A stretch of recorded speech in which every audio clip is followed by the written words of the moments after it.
भाव के बारे में पता है? अगर नहीं पता तो आज का वीडियो आपके लिए है, ठीक है।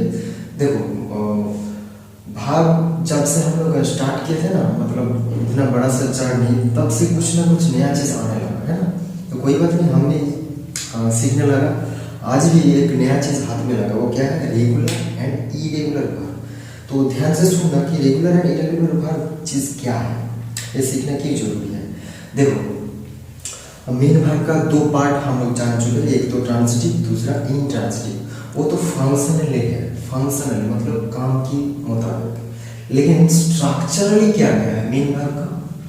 स्ट्रक्चरली दो हिस्सा है, वो है रेगुलर एंड इरेगुलर। इसका मतलब ये भी मेन भाव का ही पार्ट है, ठीक है। रेगुलर एंड इरेगुलर मेन भाव का ही दो पार्ट है, टू टाइप्स। लेकिन ये स्ट्रक्चरली है, वो था ट्रांजिटिव एंड इंट्रांजिटिव फंक्शनल।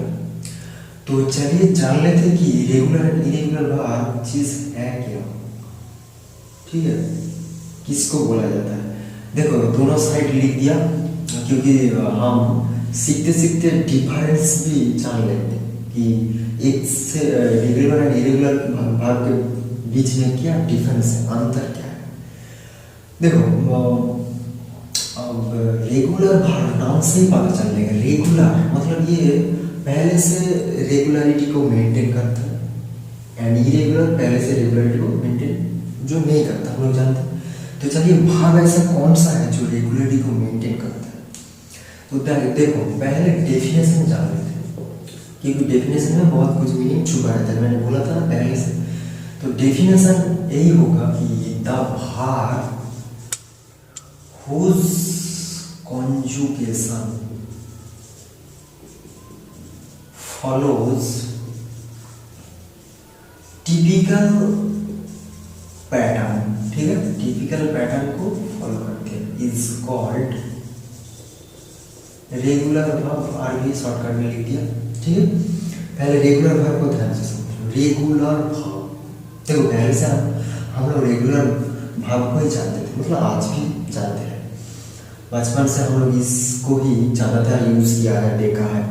तो द भाव हुज कॉन्जुगेशन, जिस भाव का कॉन्जुगेशन फॉलो करते। कॉन्जुगेशन मतलब क्या है? बिल्ड करने का process, the process of building a word. एक वर्ड बिल्ड करने का बहुत सारा प्रोसेस होती है, ऐसे नहीं होता। मीनिंग होना चाहिए और लेटर होना चाहिए, लेटर के बगैर तो वर्ड नहीं होता ना। प्रोनाउंसिएशन, राइट प्रोनाउंसिएशन होगा, एक्सेंट होगा, इस तरह मतलब एक कॉम्बिनेशन अगर राइट वे में क्रिएट नहीं हुआ तो वो वर्ड नहीं होगा। तो उस प्रोसेस को ही कॉन्जुगेशन बोलते हैं। अब अगर बोलोगे कि सर कॉन्जुगेशन वर्ड कितना हार्ड है, इसको रिप्लेस करके क्यों और वर्ड नहीं अब लिखा, मतलब इजी वर्ड क्यों नहीं लिखा। देखो कॉन्जुगेशन बहुत ही रिलेटेड वर्ड है, मतलब वर्ड के जो प्रोसेस है ना बिल्डिंग करने का, वो कॉन्जुगेशन वर्ड के साथ ही मिलाता है वो प्रोसेस को, इसीलिए बोलता हूँ, ठीक है।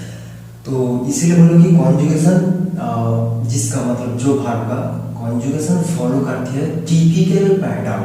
टिपिकल मतलब जो पहले से ट्रेडिशनली हो रहा है, वो पैटर्न को फॉलो करते हैं, उसको इज कॉल्ड रेगुलर भाव।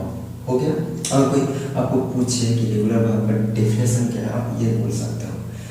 तो चलिए जान लेते कि एग्जाम्पल क्या है, कौन कौन भाव ऐसा है जो रेगुलर भाव में आते हैं। देखो भाव का 3 फॉर्म है, अब जानते हैं, मैंने बोल दिया। एक तो पहला वाला V1 जिसको बोलते हैं, दूसरा V2 एंड V3। देखो V1 को हम लोग प्रेजेंट बोलते हैं, शॉर्टकट में लिखते हैं, इसको पास्ट एंड इसको पास्ट पार्टिसिपल, ठीक है ना, आप तो जानते हैं। तो जो भाव पहले आते हैं उसको एक प्रेजेंट बोलते हैं, मतलब जितने सारे भाव है पहले प्रेजेंट होना चाहिए, उसके बाद ना पास्ट होगा या पास्ट पार्टिसिपल, है ना, मतलब पहले बेस फॉर्म होना चाहिए, ground. For example add, ADD, to add करना। अब बोलोगे सर टू क्यों लिखा। देखो सारे के सारे जितने भाव जो है ना, मतलब दुनिया में जितने सारे मेन भाव, सारे के सारे जो बेस फॉर्म होते हैं उसका साइड में या साथ में टू ही होता है।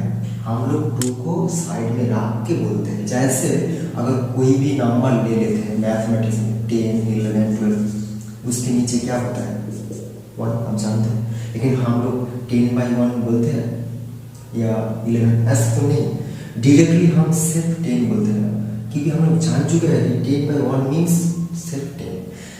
ये उसी तरह यहाँ भी टू ऐड करना मतलब ऐड, सेम इन्फिनिटी जैसा, ठीक है, इन्फिनिटी 2 के साथ मतलब इसको ही बेस फॉर्म बोलते हैं, ग्राउंड। तो जिस बेस फॉर्म के साथ, जिस भाग का बेस फॉर्म के साथ या प्रेजेंट फॉर्म के साथ सिर्फ डी या ईडी ऐड करके पास्ट एंड पास्ट पार्टिसिपल बनाया जाता है, ठीक है, उसको ही सरल भाषा में रेगुलर वर्ब बोलते हैं, ठीक है। मैंने बहुत ही इजी बोल दिया, लेकिन आपको एक पर्टिकुलर परफेक्ट स्मार्ट डेफिनेशन चाहिए तो इसको फॉलो कर लेना, ओके। तो चलिए देख लेते हैं कि कैसे होते हैं। जैसे यहाँ देखो ऐड बेस फॉर्म है, टू ऐड या ऐड सिर्फ प्रेजेंट, सिर्फ ईडी ऐड करके हो गए एडिट, ये भी सेम एडिट, एडेड। इस तरह बहुत वर्ड होते हैं, सैकड़ों हजारों वर्ड होते हैं, आप जानते हैं, डेली हम यूज कर करके जान चुके हैं। आपको भी उसी तरह जानना पड़ेगा जो नया है। देखो खुद को पढ़ने ट्रेनिंग देने के साथ साथ किसी और को भी देना चाहिए, मतलब पढ़ने के साथ साथ पढ़ाया भी किया करो कभी कभार, तो याद ज़्यादा रहता है। तो एडेड, देखो कुछ काट आउट नहीं हुआ, ऐड हो रहा है इसके साथ ईडी। अच्छा, उसके बाद देखो सपोज टू कॉल, किसी को बुलाना पुकारना है ना, उसके साथ सिर्फ ईडी, कॉल्ड। अब बोलोगे सर सिर्फ ईडी, डी भी होगा पहले से, जब ई होगा, फॉर एग्जाम्पल एग्री ई है तो उसके साथ कॉमन सेंस सिर्फ डी ऐड कर दो, पहले से तो ई था, यहाँ देखो ई नहीं था, इसीलिए ई डी ऐड करना पड़ा, यहाँ ई पहले से था, सिर्फ डी ऐड कर दिया, हो गया। ये कॉमन सेंस है, एग्रीड। इसी तरह हो सकता है कभी कभार ई भी नहीं होगा या कुछ कोई और नया चीज आ जाएगा, फॉर एग्जाम्पल बारी, वाई आ गया, क्या करोगे, वाई को हटाकर आई, उसके बाद ईडी, बारिट, ठीक है। आपको पढ़ना पड़ेगा, रट्टा मारना पड़ेगा, डेली आपको प्रैक्टिस करना पड़ेगा, वरना आप नहीं सीख सकोगे। बहुत सारा यहाँ अलग तरह कैटेगरी होते हैं, डिफरेंस आ जाते हैं, आपको याद रखना पड़ेगा प्रैक्टिस कर करके डे बाय डे। अब फिर भी ऐसा होता है कि कभी कभार वाई तो होते हैं, फॉर एग्जाम्पल डीले, लेकिन इसको हटाना नहीं पड़ेगा, सिर्फ वाई के साथ ईडी ऐड कर दोगे, डिलीट करना। आप बोलोगे सर ऐसा क्यों, एक्सेप्शन है, इसीलिए तो बोल रहा हूँ कि कोई फॉर्मूला नहीं इसको कॉन्जुगेशन करने के लिए, कॉन्जुगेट करने के लिए, ये ऐसे ही पहले से होके आ रहा है टिपिकली। इसको क्या करना चाहिए, प्रैक्टिस डे बाय डे, रट्टा मारना पड़ेगा, डिले, कब ईडी होगा, कब सिर्फ डी होगा, कब वाई उठेगा, कब वाई नहीं उठेगा, सारे के सारे बहुत चीज यहाँ होते हैं, आपको सीखना पड़ेगा डे बाय डे। तो इसको ही हम लोग रेगुलर वर्ब बोलते हैं, ओके। तो इसी तरह ये समझ लेना कि जिस भाग का प्रेजेंट फॉर्म के साथ सिर्फ डी या ईडी ऐड करके पास्ट पार्टिसिपल बनाया जाता है, मतलब सेकंड फॉर्म, थर्ड फॉर्म, जिस भाग का फर्स्ट फॉर्म के साथ सिर्फ डी ऐड करके, देखो आखिर में डी होते हैं ना आखिर में, तो इसको ही हम लोग रेगुलर वर्ब बोलेंगे। तो अब आते हैं इरेगुलर वर्ब। इरेगुलर मतलब क्या है, जो रेगुलर नहीं है, तो डेफिनेशन क्या होना चाहिए,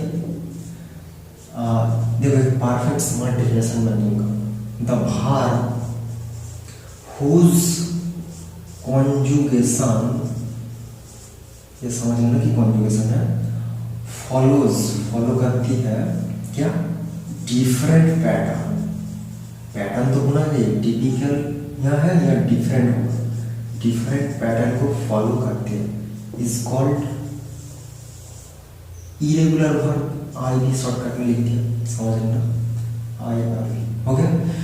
अब लोग यहाँ से नॉट ऐड करके ही बोला जा सकता था, जैसे the verb is conjugation does not follow typical, हाँ लेकिन उससे भी बेहतर होगा डिफरेंट।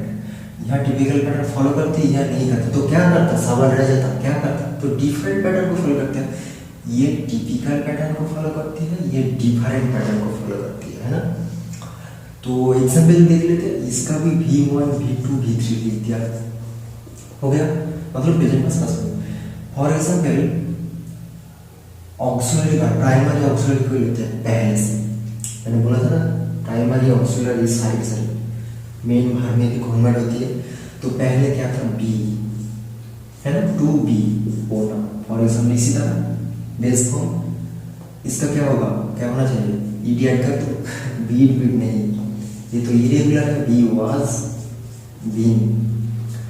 बी के सारे जितने मेंबर थे, एम या इज, आर भी होगा, एम इज आर, है ना, प्रेजेंट होते हैं एम इज आर, क्या होगा, ओ आर पास्ट में। यह क्या होगा, बीन, क्योंकि सारे के सारे बी वर्ब का ही तो फॉर्म है, बी वर्ब का ही तो मेंबर है, तो इसका जब बीन होगा इसका भी बीन होगा, हो गया। तो बी वाज बीन, या एम इज आर, उसका क्या होगा, पास्ट में ओ आर या बीन।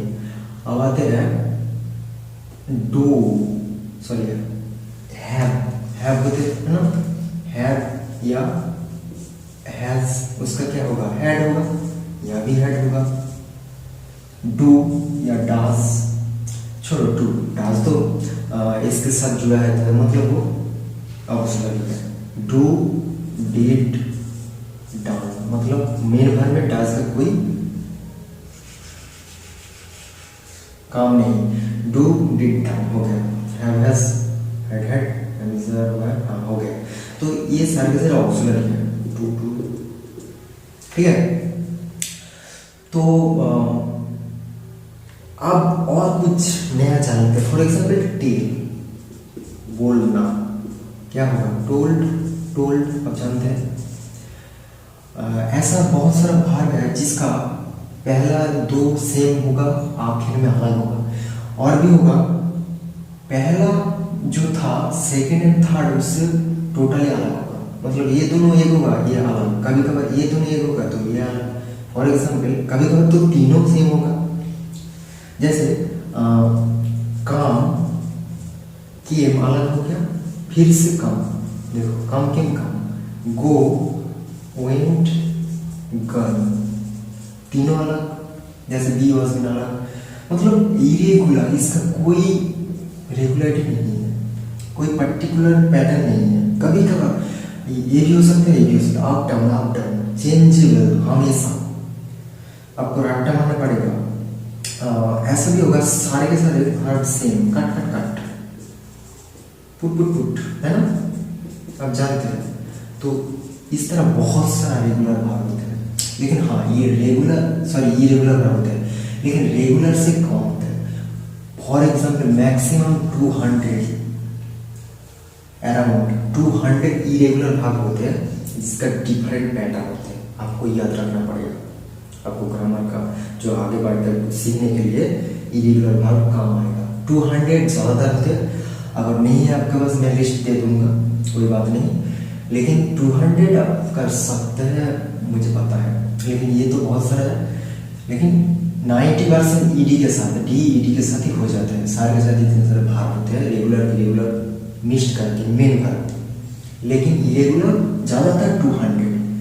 देखो किसी कुछ कुछ भाग होते हैं जो रेगुलर भी होते हैं, इरेगुलर भी होते हैं। For example spell,